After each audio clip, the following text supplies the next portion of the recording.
have your assets outside of the U.S. Performed differently, maybe perhaps better, or have you learned something from the performance of those assets during this pandemic versus your U.S. assets?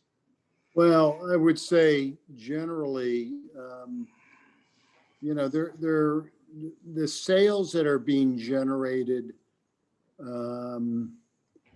from our international portfolio tend to be better in non-enclosed properties because the consumer still feels a little bit nervous about going indoors.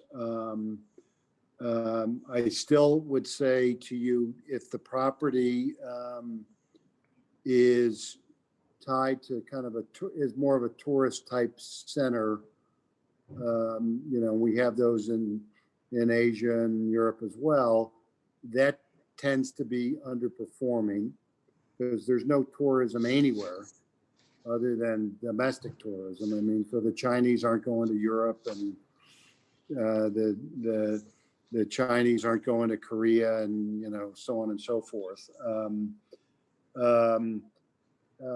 But